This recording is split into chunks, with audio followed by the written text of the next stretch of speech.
Bienvenue, bien-aimés dans le Seigneur, cet après-midi, en ce soir. Nous voulons nous entretenir sur un thème assez important, un thème qui est un symbole particulier dans la vie chrétienne, dans l'engagement que l'on a envers Dieu. Certaines personnes ont appelé ça un sacrement de l'origine catholique, cette expression, et d'autres l'ont appelé une ordonnance. Ça, c'est une origine protestante de l'Église évangélique. Nous avons appelé ça une obéissance à Dieu, l'engagement d'une bonne conscience envers Dieu. C'est ce qui est écrit dans la Bible. Nous parlons du baptême, le baptême d'eau, le baptême, n'est-ce pas, qui est le signe extérieur de l'engagement qu'on a pris intérieurement envers le Seigneur. Le baptême, avant d'entrer dans les détails de cet enseignement, je voudrais vous relever ici le côté spirituel du baptême. Il est assez particulier. J'ai vu les délivrances se passer dans des séances de baptême. J'ai vu des transformations extraordinaires se passer à travers les eaux du baptême. Une paix immense remplit le cœur, un signe assez fort remplit le cœur. L'un des derniers baptêmes que j'ai pratiqué, l'une des dernières personnes que j'ai baptisées, était dans une position extraordinaire. Elle s'est retrouvée aux eaux du baptême et elle a eu une image assez claire. C'était de la volaille, je crois, les oies, ici en Allemagne. Soit les oies, soit ces canards sauvages-là qui sont très gros et qui sont auprès des eaux. Elle les a vus passer et ils étaient au nombre de 5. Ils étaient au nombre de 5 et cela a illuminé son cœur. Moi, je n'ai pas compris, mais pourquoi est-ce qu'elle est tant illuminée? Mais c'était un symbole très fort pour elle parce qu'elle avait demandé à Dieu, Seigneur, je veux voir si c'est vraiment ta volonté.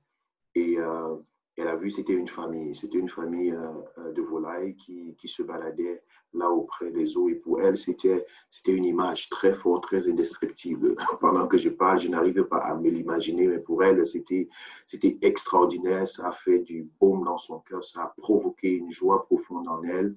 Pendant qu'elle entrait dans les eaux du baptême, elle était pleine de larmes parce qu'elle se sentait accompagnée du Seigneur. En principe, elle est dans une famille de 5 personnes, son mari et elle, et puis leurs enfants. Et pour elle, c'était quelque chose d'assez fort. Le baptême a un symbole spirituel, c'est l'action physique sur la terre qui est l'image de notre amour, de notre attachement envers le Seigneur. Et cela commence dans le cœur. Je viens de vous donner cet exemple qui peut paraître banal, mais c'est quelque chose qui vient du cœur, c'est quelque chose qui se produit à l'intérieur et qui s'extériorise. Je vais vous donner cet enseignement un peu sous forme de doctrine, puisqu'il s'agit là d'une doctrine, il s'agit d'un dogme. Donc, je vais y aller posément. Vous avez au moins une Bible avec vous, votre cahier, et vous avez cet enregistrement en votre possession pour la recevoir, pour lire, pour relire et pour poser des questions lorsque le moment viendra. Donc là, c'est un cours que j'ai introduit dans l'école de formation des disciples pour devenir un disciple accompli, pour une ouverture dans l'exercice efficace du ministère et marcher dans ce que Dieu veut pour chacun d'entre vous. Je l'intitule « Le baptême d'eau ». Il s'agira ici de comprendre le baptême biblique et le baptême voulu par Christ, ce qu'il a voulu lorsqu'il a institué ce que d'aucuns appelaient sacrement, d'autres ordonnances, ce que d'aucuns appelaient symbole d'obéissance à Dieu dans le christianisme. Nous allons commencer par la définition. Le baptême, selon la Bible, est, n'est-ce pas, ou alors selon le dictionnaire Larousse, il est défini déjà comme baptisé, plongé, immergé, inondé. Et c'est un mot d'origine grecque qui veut dire baptizo ou encore baptismo. Et lorsqu'on le définit en français, je viens de le dire, plongé, immergé et inondé. Vous ne verrez pas une autre définition littéraire du mot baptême dans la Bible en dehors dans le dictionnaire français, en dehors de ce que je viens de vous donner. La Bible également définit le baptême comme étant l'engagement d'une bonne conscience envers Dieu en vue du salut par la résurrection de Jésus-Christ. Là, vous le verrez dans 1 Pierre chapitre 3, le verset 21, c'est la définition biblique du baptême. Je reviendrai là-dessus pour vous parler de quel baptême s'agit-il, parce que dans la Bible, il y a un autre baptême, je l'ai dit dans le Nouveau Testament, il y a un autre baptême qu'on appelle le baptême de la repentance, le baptême que Jean-Baptiste a prêché.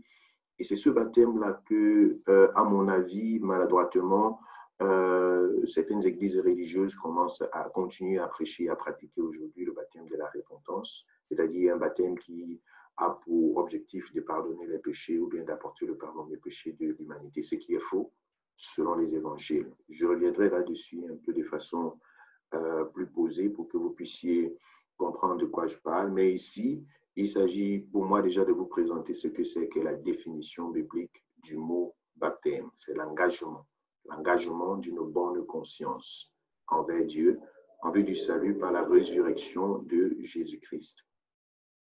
Alors, le baptême d'eau est une marque extérieure, le symbole, le sceau, l'alliance que le chrétien fait avec Dieu par son engagement total.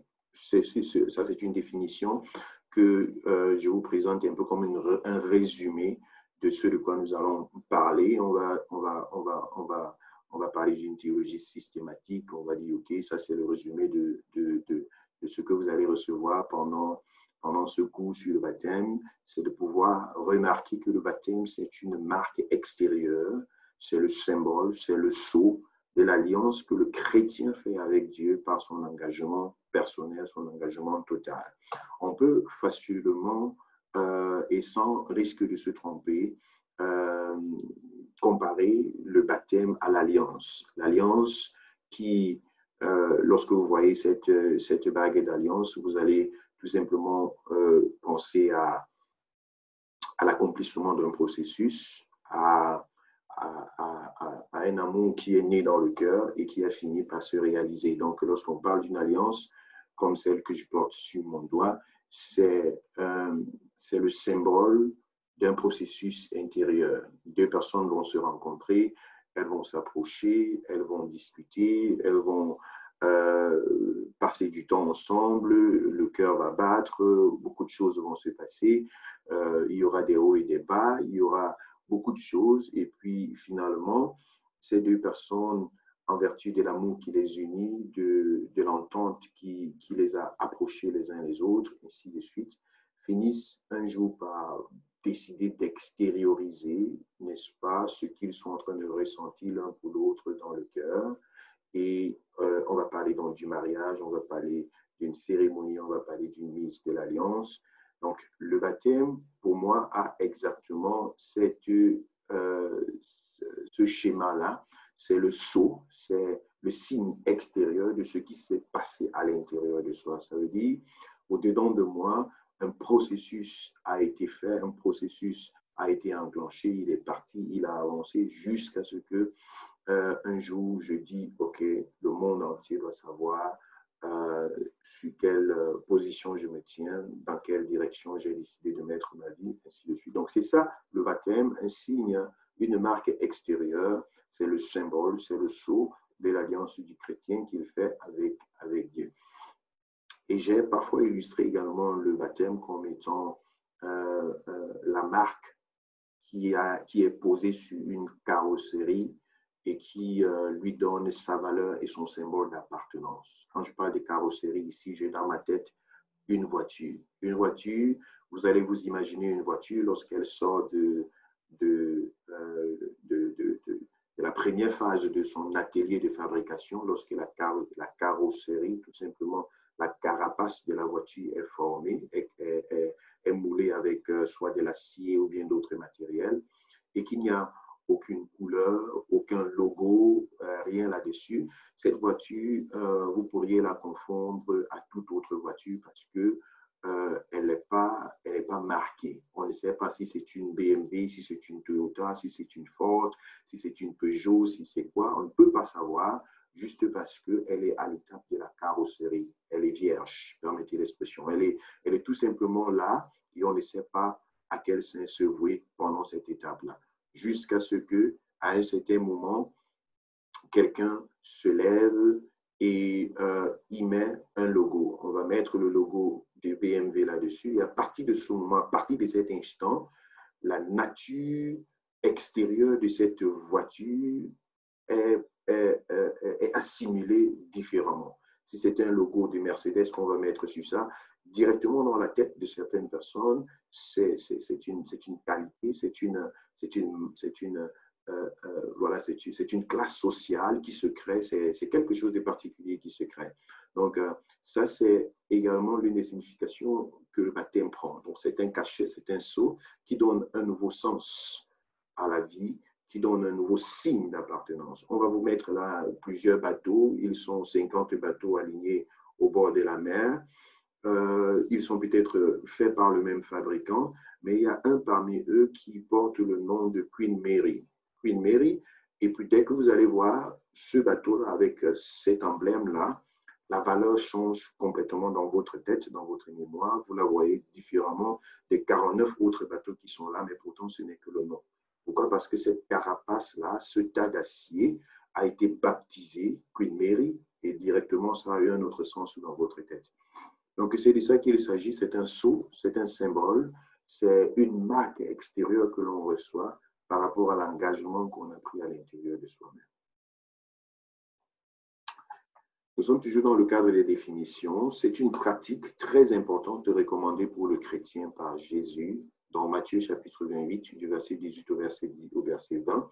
J'ai noté ici les versets bibliques pour que vous soyez concentrés dans cet enseignement.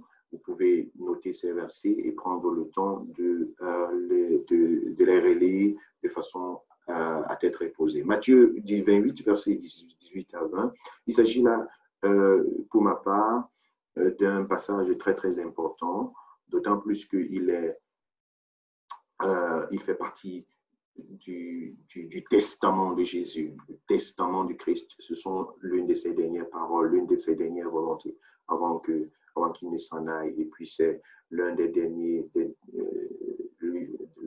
écrits de Matthieu qui relate à sa façon sa vie avec Jésus. Il dit: Jésus s'étant approché par là ainsi, tout pouvoir m'a été donné dans le ciel, sur la terre.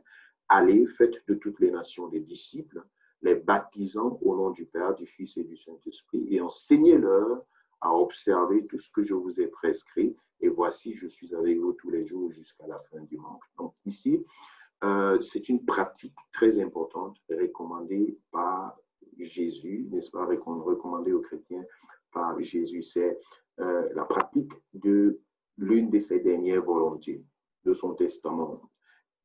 Dans nos habitudes et dans nos traditions humaines, je ne veux pas dire nos traditions africaines, mais nos traditions humaines, les dernières paroles de quelqu'un sont à prendre très, très, vraiment au sérieux. Ça, c'est très important. Et Christ, ici, donne cela comme étant l'une de ses dernières paroles. En se faisant lui-même baptiser, Jésus a montré son importance. Donc, le baptême est un test de l'obéissance dans ce qui est juste devant Dieu et pour la suite de la marche dans la foi. On va voir dans Matthieu chapitre 3, du verset 14 au verset 15, mais Jean s'y opposait en disant, ici là, il s'agit là de Jésus qui est venu dans le Jourdain pour rencontrer Jean. Pendant que Jean était dans le Jourdain en train de baptiser, Jésus s'est approché et il a dit: je veux que tu me baptises. Et Jean a essayé de s'y opposer. La Bible dit, mais Jean s'y opposait en disant: c'est moi qui ai besoin d'être baptisé. Donc ici, il faut comprendre que Jésus est en train de vouloir obéir à ce que Dieu a tracé. C'est moi qui dois être baptisé et tu viens à moi. Jésus lui répondit: laisse faire maintenant, car il est convenable que nous accomplissions ainsi tout ce qui est juste. Et Jean ne lui résista plus. Alors Jésus ici a directement fait référence à Dieu. Il a directement fait référence à ce qui est juste. Et quand on dit ce qui est juste, ça veut dire qu'il y a quelqu'un qui s'attend à ce que cette chose-là soit faite comme ça. Donc, Jésus dit d'une façon différée ici à Jean: tu sais toi-même que c'est la volonté de Dieu. Tu sais toi-même que c'est ce qui doit être fait. Alors, laisse que nous puissions le faire. Ne t'y oppose pas. Donc, ici, je définis donc le baptême comme étant un test d'obéissance à ce qui est juste devant Dieu. Ça, c'est très important. Alors, je voudrais, dans les 5 prochaines minutes, vous présenter un peu quelques explications sur en fait, explications et fondements scripturaires, c'est-à-dire quelques passages bibliques qui vont nous aider dans la suite de cet enseignement. Il faut déjà comprendre que le baptême de Jean-Baptiste a été appelé le baptême de repentance. Donc, le baptême de Jean-Baptiste a été appelé le baptême de repentance. Pour que vous puissiez être avec moi donc les 5 prochaines minutes, je voudrais déjà vous faire comprendre je vais vous présenter 2 sortes de baptêmes.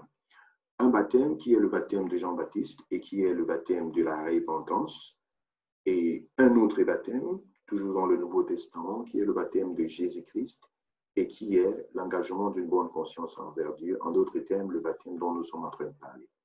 Nous ne sommes pas en train de parler du baptême de la repentance parce que c'est un baptême qui a été pratiqué avant la mort et la résurrection de Jésus. Quand vous voyez Jean-Baptiste qui crie dans le désert, Jean chapitre 3, Matthieu chapitre 1, ainsi de suite, repentez-vous et faites-vous baptiser. Il s'agit là d'un baptême de repentance. Donc, c'est à travers cette action-là qu'ils obtenaient le pardon de leurs péchés. Bon, ce n'était pas un baptême pour devenir enfant de Dieu parce que Christ n'était pas encore mort.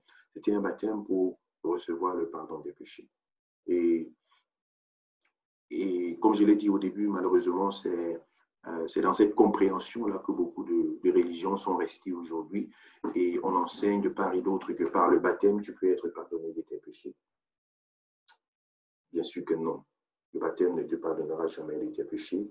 Seul Jésus a payé le prix sur la croix et seul son sang sur la croix te pardonne de tes péchés. Le baptême n'a aucun pouvoir de te pardonner de tes péchés. Or, plusieurs personnes se font baptiser à l'âge de 2 mois, 3 mois, 4 mois avec la pensée, n'est-ce pas?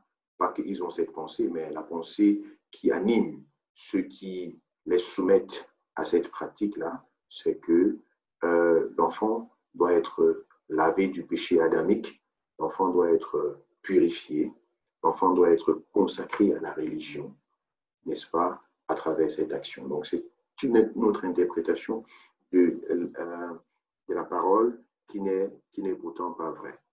Voilà.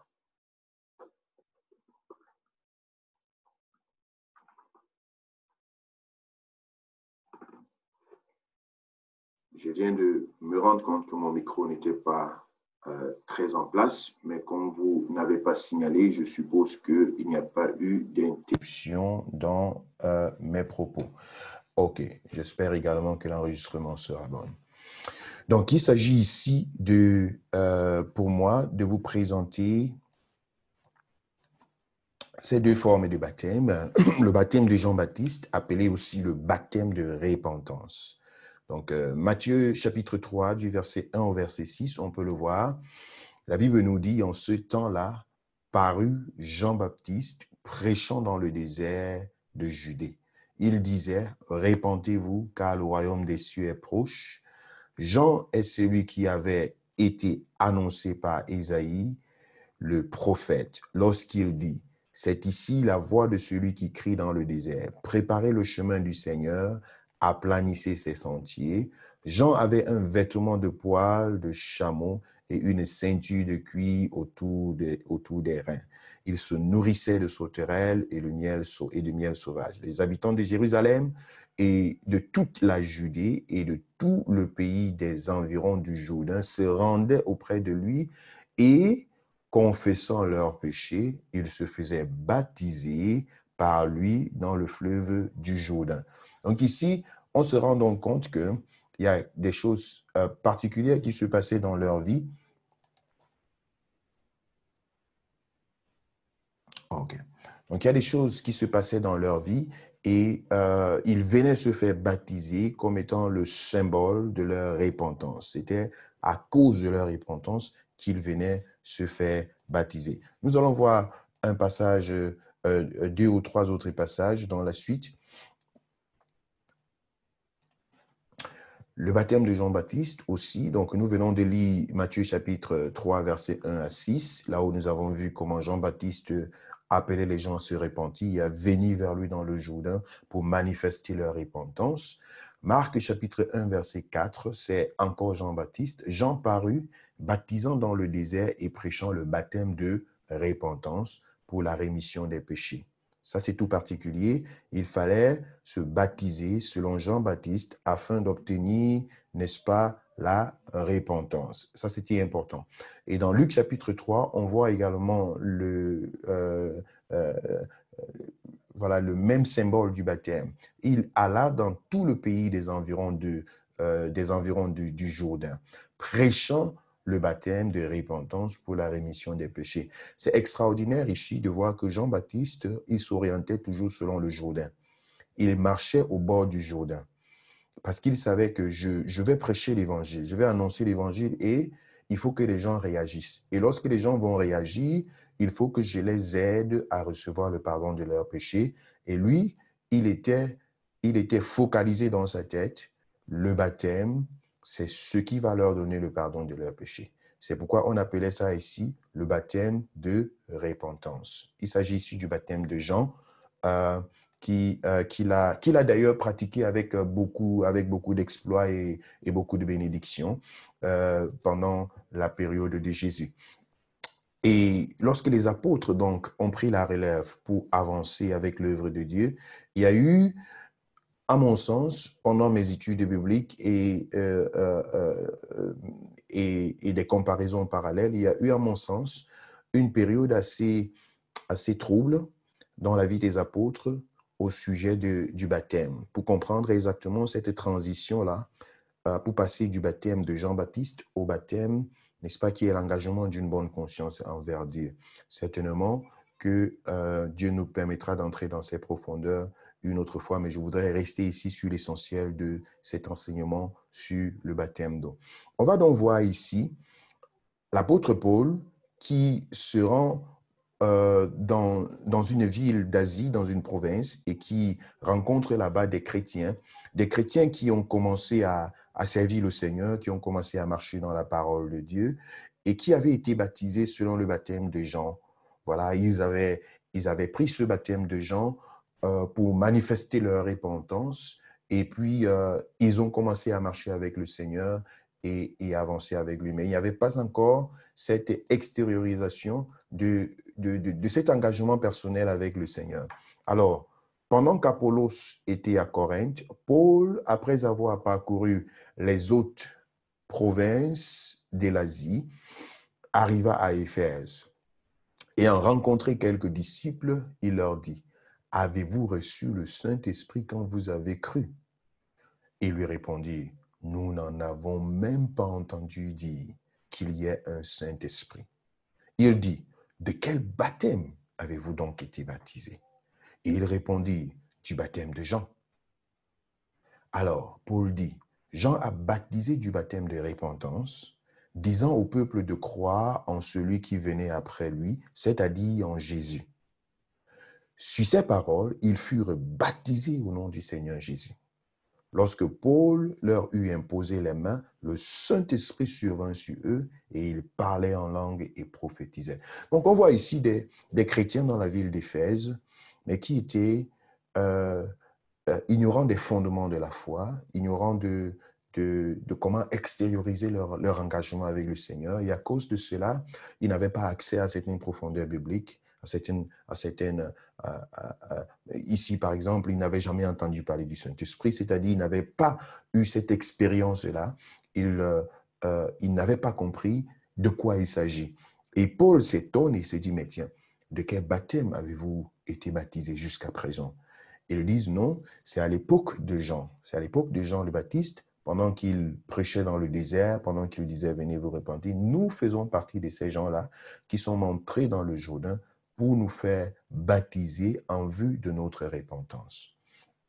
Mais Paul ici là, leur dit, mais tiens, c'est pas de ça qu'il s'agit. c'est pas de ça qu'il s'agit. Cette époque est révolue. Cette époque, c'est l'époque avant que Jésus n'aille mourir sur la croix. Vous aviez besoin de ce baptême-là pour le pardon de vos péchés. Mais à partir du moment où Jésus est mort sur la croix et il est ressuscité d'entre les morts, le pardon des péchés n'est plus acquis à travers le baptême, mais à travers l'œuvre sacrificielle de Christ sur la croix. Et lorsque Jésus est mort et ressuscité, il nous interpelle à prendre un engagement avec lui. Et nous allons voir tout à l'heure pourquoi est-ce que Paul le dit. Parce que dans le livre de Colossiens, nous allons voir ce passage dans Colossiens et puis également dans Romains chapitre 6. Il assimile le baptême du croyant, n'est-ce pas, à cette identification à la mort et à la résurrection. À la mort avec Christ et la résurrection avec le Seigneur. C'est à ça que Paul assimile. Alors, il dit ici à l'église d'Éphèse, mais tiens, il vous manque quelque chose. Vous ne vous êtes pas encore identifié à cette mort et à cette résurrection de Jésus si vous n'êtes baptisé que du baptême de Jean. Il vous manque quelque chose. Il faut entrer dans ce mystère que Christ est venu accomplir sur la croix. Il faut s'identifier à lui. Il faut entrer dans cette nouvelle alliance que Christ est venu offrir à l'humanité sur la terre. C'est merveilleux de comprendre ça et ça éclaire vraiment beaucoup dans la tête et dans la pensée des gens.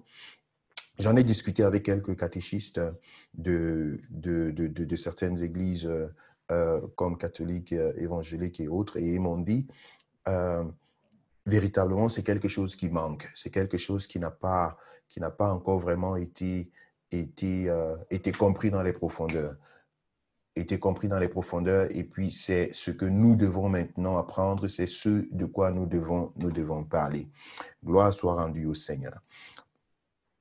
Donc, je suis toujours dans ces explications. Le baptême du chrétien, ce que tout converti doit subir après la vraie repentance, pas dans l'enfance ni avant de se convertir.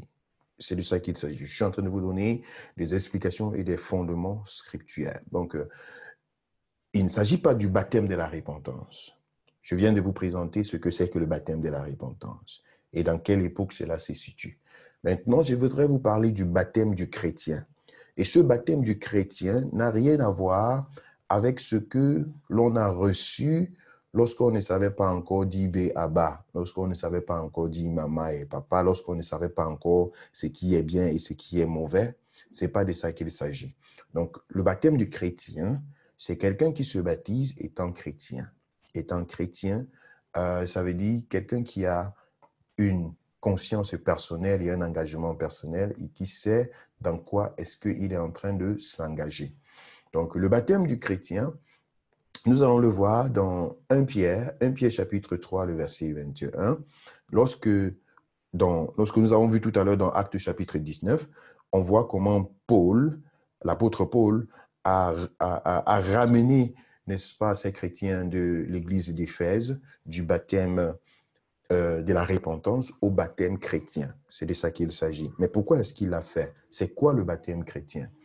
Donc, dans 1 Pierre chapitre 3, le verset 21, la Bible nous dit, cette eau qui était une figure du baptême, qui n'est pas la purification des souillures du corps, mais l'engagement d'une bonne conscience envers Dieu et qui maintenant vous sauve, vous aussi, par la résurrection de Jésus-Christ. Je crois que Pierre, en écrivant ces portions des Saintes Écritures, est grandement éclairé par le Saint-Esprit parce que ces paroles sont profondes. Et je reviendrai sur ce verset plus d'une fois pendant cet enseignement sur le baptême d'eau. Cette eau était une figure du baptême qui n'est pas, il précise bien, qui n'est pas la purification du corps. Donc Pierre ici exclut le baptême de repentance. Il dit, ce n'est pas de ça que je parle. Je ne parle pas de cette époque où les gens venaient dans le Jourdain pour se repentir en se faisant baptiser. Non, je ne parle pas de ce baptême qui était compris comme étant la purification des souillures du corps. Non.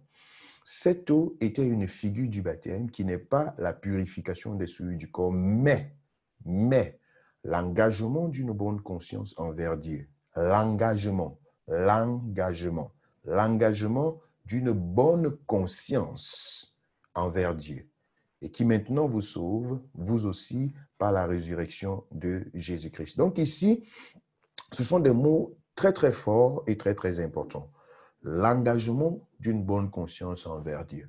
Donc ici, Paul ou alors Pierre fait allusion au côté éveillé, au côté conscient, au côté, n'est-ce pas, personnel, au côté volontaire, au côté, je vais dire, voilà, conscient. Je sais de quoi il s'agit et je veux le faire.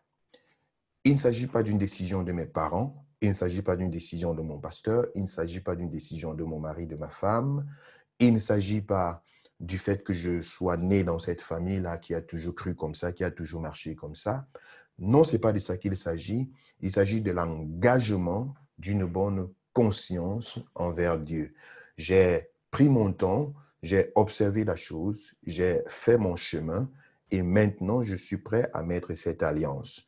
Je suis certain que ça, c'est la femme de ma vie, c'est l'homme de ma vie. J'ai vu les pour et les contre, j'ai vu tout ce que cela comporte et maintenant, je me décide volontairement à extérioriser cet engagement que j'ai pris la peine d'entretenir dans mon cœur.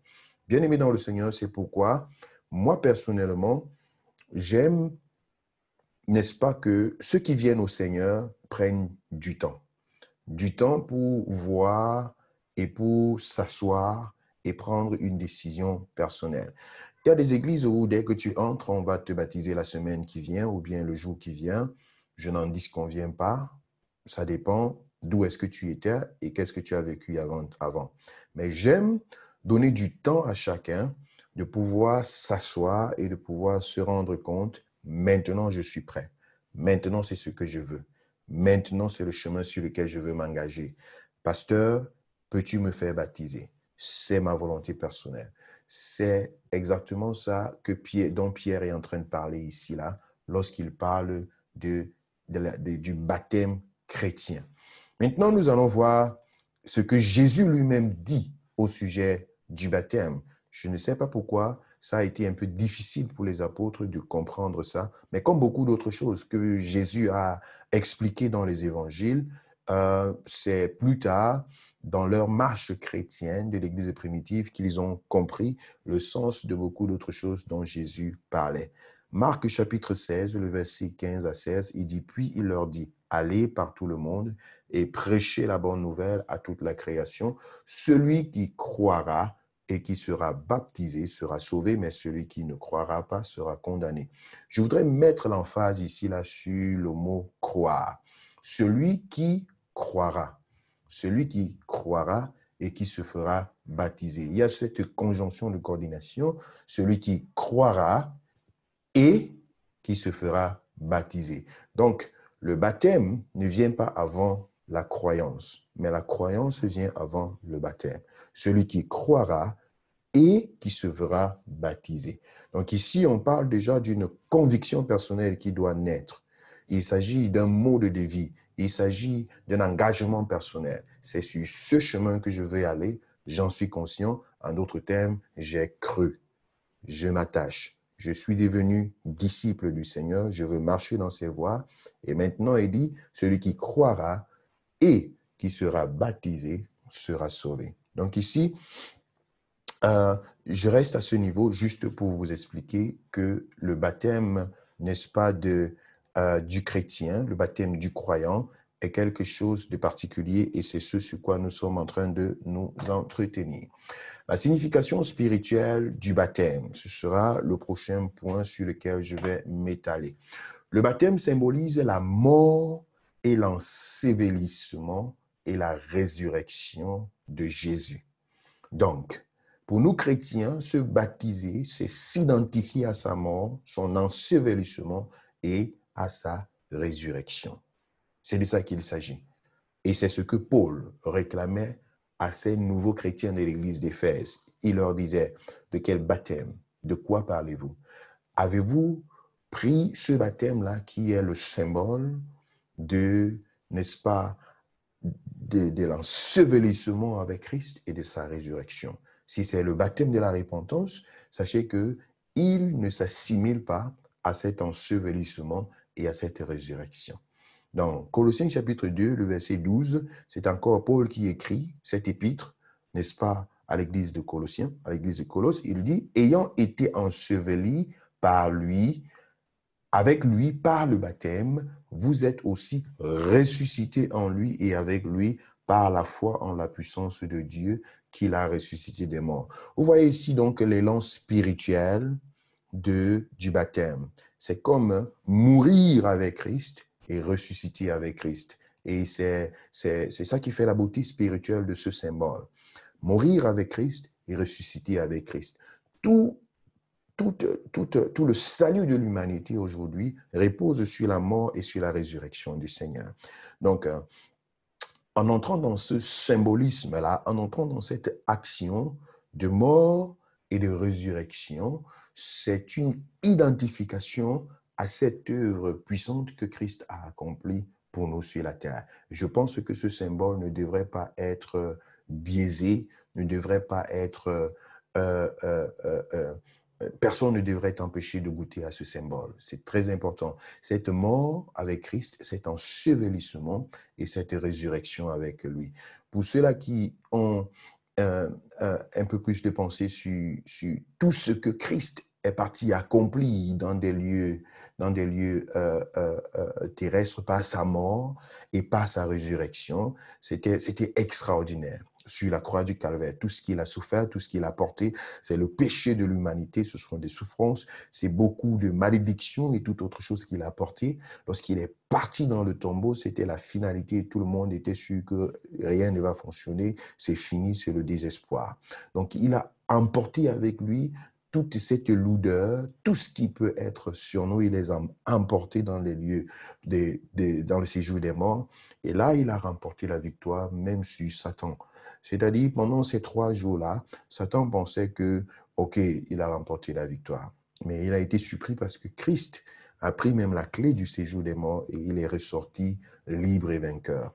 Je voudrais ne pas entrer dans les profondeurs de cette dimension, parce que là, c'est véritablement dans cet élan de délivrance et dans cet élan du surnaturel.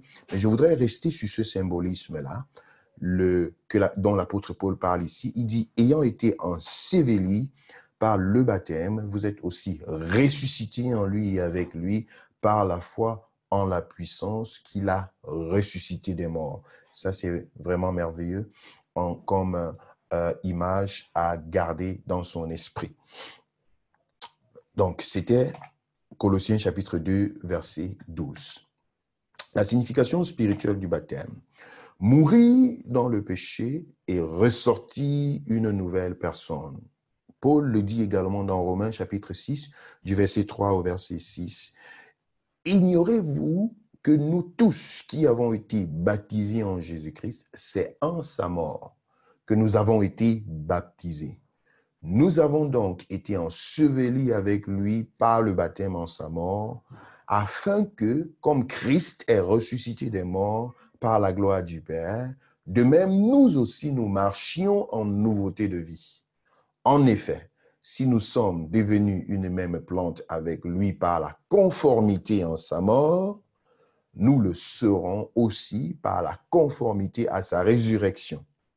Sachant que notre vieil homme a été crucifié avec lui, afin que le corps du péché fût détruit pour que nous ne soyons plus esclaves du péché. C'est excellent, c'est très beau, c'est magnifique, c'est vraiment magnifique, c'est une profondeur à goûter, c'est une étape à franchir. Ignorez-vous que nous tous qui avons été baptisés en Jésus-Christ, c'est en sa mort que nous avons été baptisés. Wow!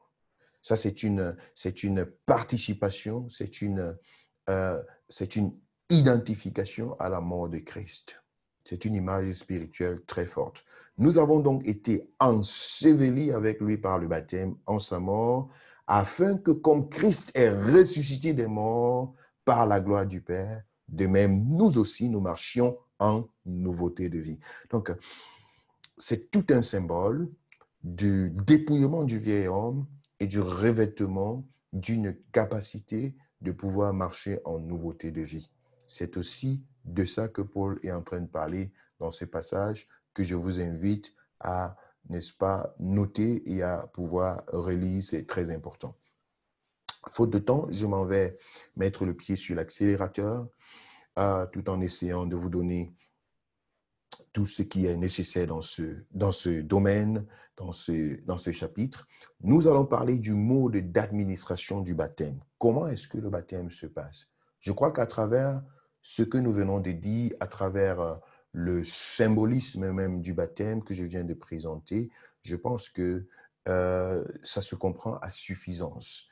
Le mode du baptême en ressort. La mort et la résurrection avec le Seigneur. Donc, la Bible présente un seul baptême. Un seul baptême, et c'est de ce baptême-là que je voudrais parler. Avant même, je voudrais vous donner une référence biblique assez intéressante. Éphésiens chapitre 4, le verset 3 et le verset 6, c'est très important.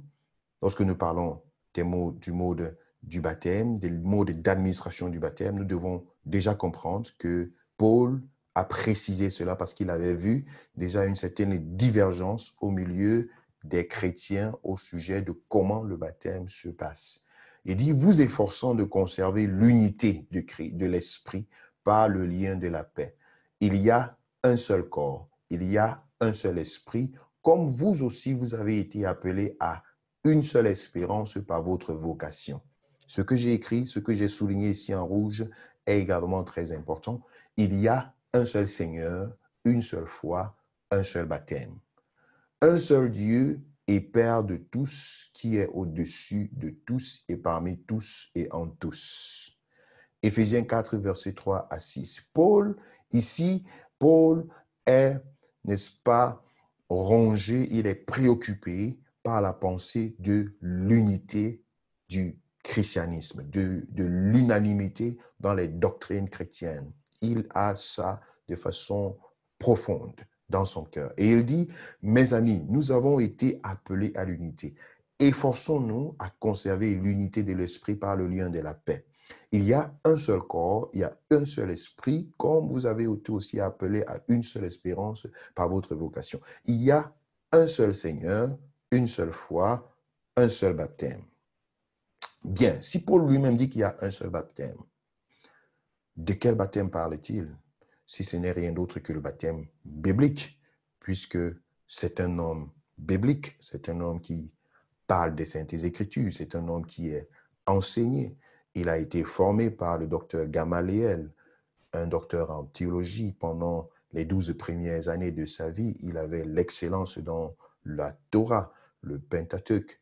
Il a grandi dans la religion judaïque. Il a été formé comme des scribes et des pharisiens jusqu'à ce que le jour de son parcours vers Damas, il a été visité par le Seigneur et que la révélation lui a été donnée, tout le bagage théologique et tout ce qui s'est caché en lui a été illuminé par la révélation de Dieu.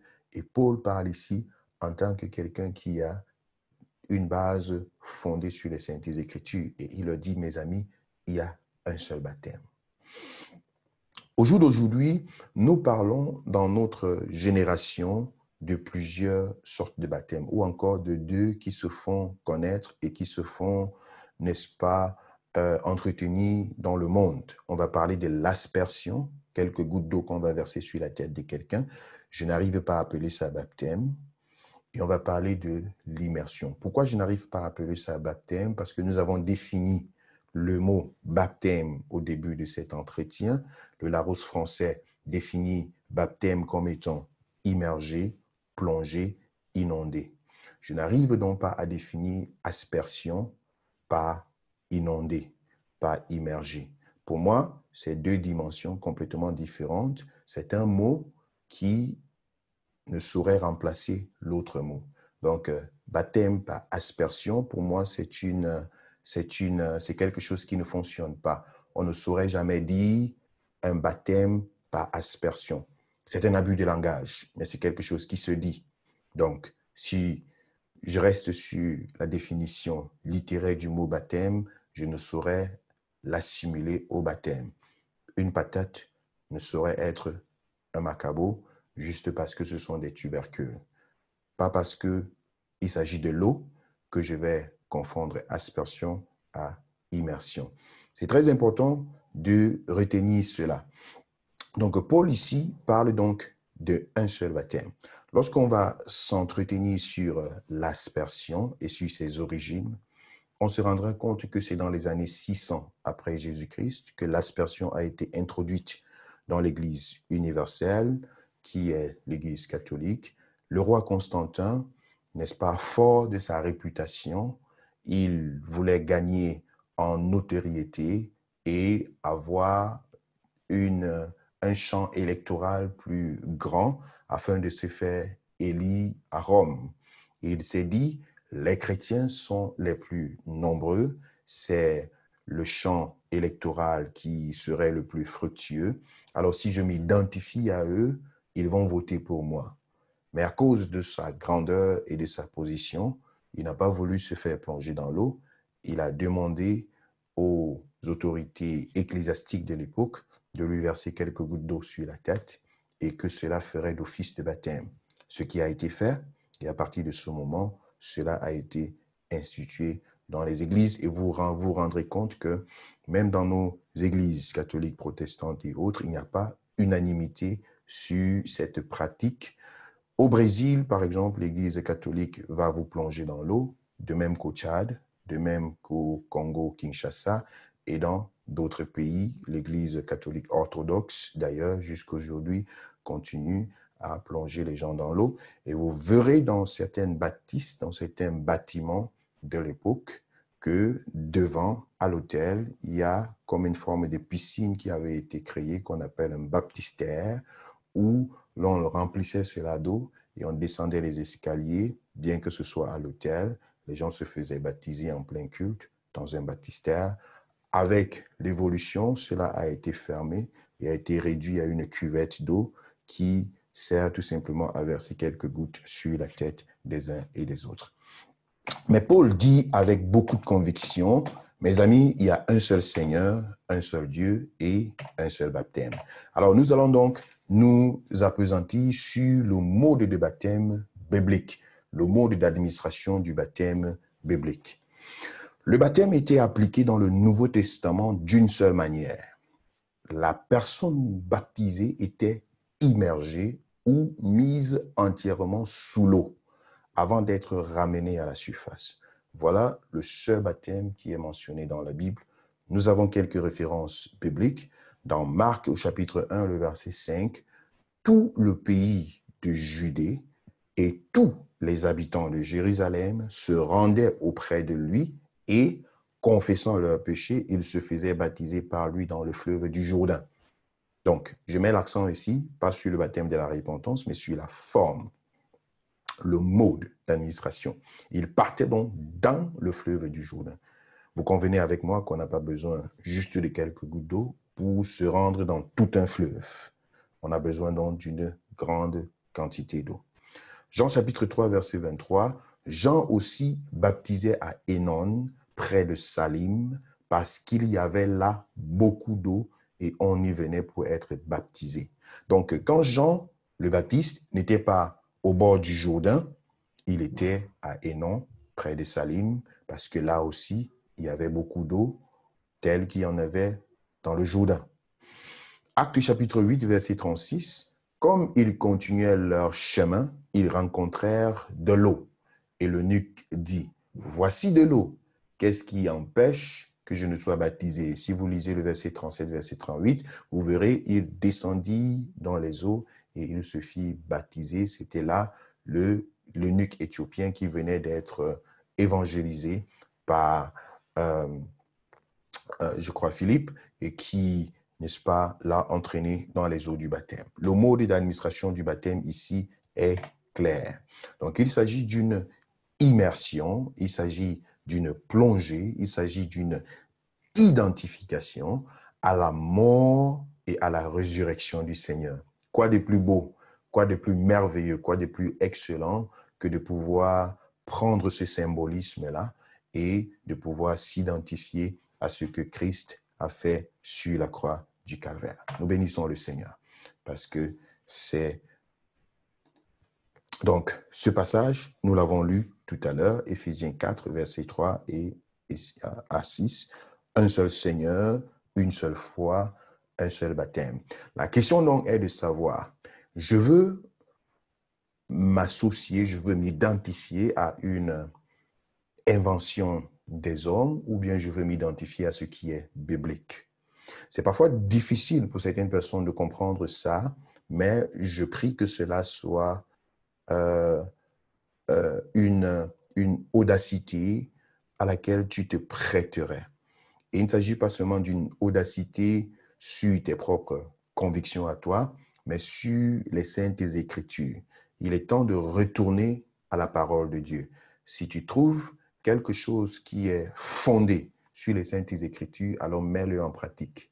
Ne vis pas ta vie chrétienne sur la base de ce que tes parents t'ont inculqué, de ce que ton entourage t'a inculqué, de ce que ton pasteur t'a inculqué. Vis cela, prends ces choses comme étant des éléments d'orientation et bâtis ta foi sur la parole de Dieu, pratique ce qui est biblique et c'est de cette façon-là que tu seras dans la parfaite volonté de Dieu. Et c'est de ça que je suis en train de parler. J'ai rencontré une jeune dame il y a de cela quelques années, je crois environ 1 an, 2 ans, qui, dans son élan d'appartenir au Seigneur, était très, très engagée. Du moins, à l'extérieur, c'était visible, ainsi de suite, de son engagement extérieur. Mais en ce qui concerne le baptême, elle avait une réticence extraordinaire, une réticence qui était fondée sur comment je vais dire, sur ses parents, sur sa famille, et elle se bloquait complètement, n'est-ce pas, l'esprit, elle se bloquait complètement la compréhension de la Bible en ce qui concerne le baptême. Donc pour elle, c'était du genre, peu importe ce que la Bible dit à ce sujet, moi je fais ce que mes parents disent. Je marche dans les origines qui m'ont été tracées. C'est un peu le genre, tu vas voir quelqu'un qui est musulman et qui va te dire, il reste musulman parce que c'est comme ça, c'est une tradition. Ses parents sont comme ça et lui, c'est comme ça. Donc, peu importe la conviction qui va venir dans son cœur, il va se dire, ça c'est... Donc, ça devient un peu, en ce moment-là, ça devient un peu comme une affaire de clan, comme une affaire de tradition, comme une affaire d'héritage, pour dire c'est comme ça que nous sommes et c'est comme ça que je vais rester. Et cela éteint les convictions personnelles. Or, la Bible nous dit, le salut est individuel et chacun de nous rendra compte à Dieu pour lui-même. Personne ne sera sauvé à cause de la foi de quelqu'un d'autre. Je ne serai pas sauvé à cause de la foi de mes parents et je ne vais non plus aller en enfer à cause de la foi de mes parents. Pas du tout. J'ai suffisamment de lucidité par rapport à la parole de Dieu pour pouvoir me décider personnellement. Donc, nous continuons dans Marc chapitre 16, le verset 15 au verset 16. Puis il leur dit, allez par tout le monde et prêchez la bonne nouvelle à toute la création. Celui qui croira et qui sera baptisé sera sauvé, mais celui qui ne croira pas sera condamné. Donc, qui peut être baptisé? C'est quelqu'un qui a pris elle-même la résolution de se faire baptiser. Donc, c'est de ça que nous sommes en train de parler. Qui peut être baptisé? Tu ne peux être baptisé que premièrement, si tu as, selon 1 Pierre chapitre 3, verset 21, si tu as pris cet engagement personnel. Voilà également l'une des raisons pour lesquelles nous ne baptisons pas les enfants, du moins des enfants dans leur tête et dans leur compréhension. Il peut y avoir des enfants à certain âge qui ont déjà suffisamment compris la parole de Dieu et qui se sont engagés personnellement. Ça, c'est autre chose. Mais vraiment, pour trouver de tels enfants, il faut qu'ils soient assidus dans la parole de Dieu, il faut qu'ils soient enseignés chaque jour, il faut qu'ils soient dans des cultes chaque jour, il faut parfois même leur arracher une partie de leur enfance pour les éduquer dans la parole de Dieu, pour qu'ils arrivent à cette maturité, à cette décision personnelle. Mais sinon, pour être baptisé, il faut avoir l'engagement d'une bonne conscience. Et ça, on ne peut pas attendre cela ni d'un païen qui n'a rien à voir avec le Seigneur, ni d'un enfant qui n'a aucune capacité de se rendre conscient des choses spirituelles. Ça, c'est impossible. Or, ce que nous voyons, c'est parfois déplorable. On va tirer des gens dans la prostitution, venir les faire baptiser juste pour remplir les formalités et les relâcher dans leur domaine. Et 20 ans plus tard, ils vont aller prendre une certaine confirmation, toujours sur la lignée de formalisme et de formalité, et continuent à vivre leur vie comme bon leur semble. Et c'est ce que nous voyons dans notre nation, dans notre continent, mais aussi en Europe. Donc ici, celui qui croira et qui sera baptisé sera sauvé. Mais celui qui ne croira pas sera condamné. Donc, on comprend ici que ce n'est pas le baptême qui va sauver quelqu'un, mais c'est la croyance. Il faut croire et puis se faire baptiser, c'est juste ce qui accompagne ta croyance. Donc, c'est d'abord l'action de croire qui vient. On ne se fait pas baptiser avant de croire. Non, ce serait juste quelques gouttes d'eau qui a été versée sur la tête. Et même si cela a été fait par immersion, ce serait juste un bain gratuit. Ce serait juste un bain gratuit si on t'a plongé dans l'eau sans que toi-même tu n'aies pris une décision personnelle. Ce n'est rien d'autre qu'un plongeon. Voilà. Donc, ce qui est important, c'est qu'il faut croire. Et c'est après avoir cru qu'on se fait baptiser. C'est très important. Actes chapitre 2, le verset 41. Ceux qui acceptèrent sa parole furent baptisés. Ceux qui acceptèrent sa parole furent baptisés. Et en ce jour-là, le nombre de disciples s'augmenta d'environ 3000. Donc, ils ont d'abord accepté la parole et à la suite de l'acceptation de la parole de Dieu, ils se sont fait baptiser. Et c'est en fonction de ça qu'on a dit, oh, comme vous avez fait cette action, à partir d'aujourd'hui, nous vous comptons parmi les disciples du Seigneur. Donc, c'est très important de pouvoir mentionner cela ici dans la présence de Dieu et dans la vie de ceux-là qui ont pris cette décision personnelle de se tourner vers le Seigneur.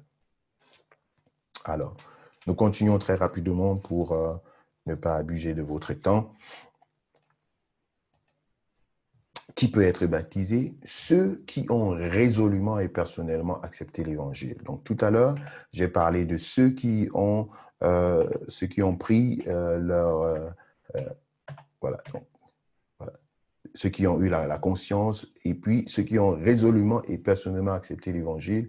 La Bible nous dit dans Actes chapitre 8, verset 12, « Mais quand ils eurent cru à Philippe, qui leur annonçait la bonne nouvelle du royaume de Dieu et du nom de Jésus-Christ, hommes et femmes se firent baptiser. » Donc, ça a été précédé par une conviction qui s'est passée dans leur cœur.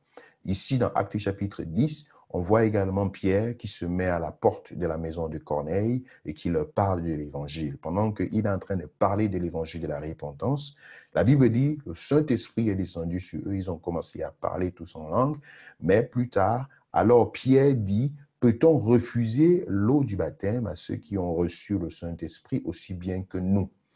Vous savez, ce n'est pas exclu que quelqu'un soit rempli du Saint-Esprit, que quelqu'un soit baptisé du Saint-Esprit, même avant qu'il ne prenne, n'est-ce pas, le baptême d'eau. Ça, c'est possible. Il suffit d'avoir cet engagement, cette détermination. Je suis content de vivre ce genre de choses dans notre entourage. Notre sœur Éléonore qui a été baptisée du Saint-Esprit il y a de cela quelques jours. Notre sœur Flora qui a reçu, n'est-ce pas, le don du Saint-Esprit il y a de cela quelques jours également. La puissance de Dieu qui s'est manifestée juste à travers cette ouverture. Donc, c'est possible. Et en ce moment-là, c'est exactement de ça qu'il s'agit. C'est un engagement déjà qui est intérieur. Il se produit à l'intérieur. Et il manque seulement qu'il soit extériorisé. Mais il est déjà là. Il est déjà là. Ce n'est pas la mise de l'anneau qui prouve que vous vous aimez. C'est plutôt le fait que vous vous aimez qui vous pousse à aller mettre un anneau, à vous mettre une alliance. Et nous avons représenté ici là le baptême par cette alliance que l'on met, ce symbole qui va vers l'extérieur. Donc, il y a une confirmation également qui vient de la part de Dieu dans ce sens. Qui peut être baptisé selon la Bible? Ceux qui sont régénérés de l'intérieur. Tu es régénéré de l'intérieur. Voilà.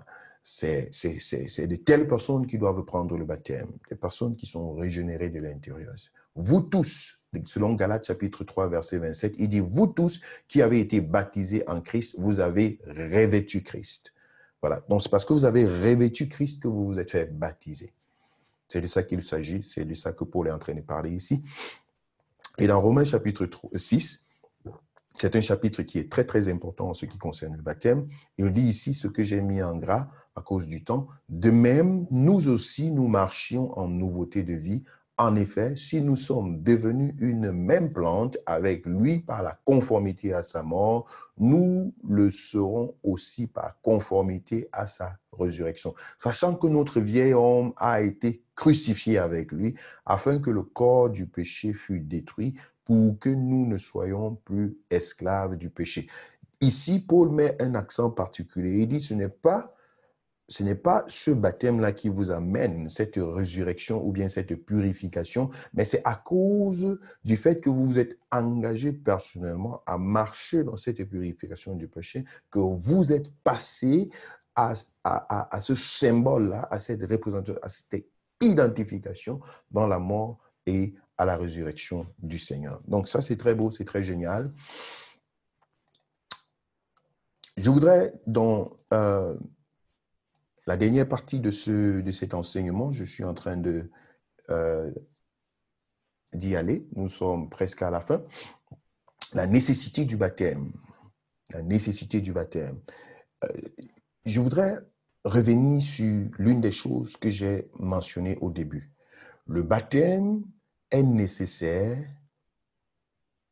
n'est-ce pas, pour l'engagement personnel en Dieu, envers Dieu. Mais le baptême n'est pas nécessaire pour le pardon des péchés.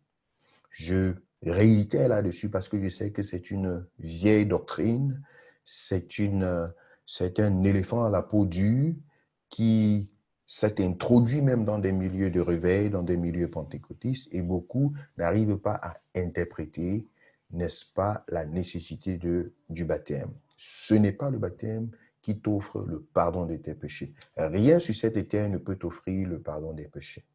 Le pardon des péchés est offert par l'œuvre sacrificielle de Jésus-Christ sur la croix. Son sang a coulé afin que chacun soit pardonné et chacun puisse recevoir le salut. Ça, c'est très important. Maintenant, il faut savoir que il s'agit de l'engagement, de l'expression extérieure de l'engagement personnel envers Dieu. C'est ça la nécessité du baptême, l'expression extérieure de son engagement personnel envers Dieu. Marc chapitre 16, versets 15 et 16 nous dit, « Puis il leur dit, allez partout dans le monde et allez prêcher la bonne nouvelle à toute la création. Celui qui croira et qui sera baptisé sera sauvé, mais celui qui ne croira pas sera condamné. » C'est au moins la troisième fois que je vous fais lire ce verset aujourd'hui et chaque fois je l'analyse sous un autre angle. J'espère que vous l'avez remarqué. Ici, je voudrais l'analyser sous l'angle de la nécessité du salut. Il dit, celui qui croira et qui sera baptisé sera sauvé. Ça veut dire, la croyance plus le baptême implique le salut. Ça, on peut l'admettre à ce niveau. Mais lorsqu'on lit la suite de la phrase, il dit, mais celui qui ne croira pas sera condamné. Donc, ce qui disqualifie quelqu'un du salut, ce n'est pas la croyance et le baptême, mais c'est tout simplement la croyance. Donc, celui qui ne croit pas sera condamné. Mais celui qui croit et qui a l'occasion de se faire baptiser a le salut. Mais ça ne veut pas dire que si quelqu'un a cru et qui ne s'est pas encore fait baptiser, que la personne n'entrera pas au ciel. Nous allons prendre une illustration assez claire de ce brigand qui était à la croix. Luc chapitre 23, verset 43. Et il dit à Jésus, souviens-toi de moi quand tu viendras dans ton règne. Jésus lui répondit, je te le dis en vérité, aujourd'hui tu seras avec moi dans le paradis. Le voici qui vient de croire, ce brigand, ce meurtrier qui est à la croix, à la gauche ou à la droite de Jésus, je ne sais pas trop. Mais l'un d'entre eux s'est soumis à Jésus et il a reconnu le Seigneur comme étant le sauveur de l'humanité et a demandé son aide. Et Jésus lui promet, là sur la croix, à l'instant de sa repentance, ce soir même, tu seras avec moi dans le paradis. Donc on se rend compte que ici, la foi de quelqu'un lui a tout simplement ouvert la porte du ciel.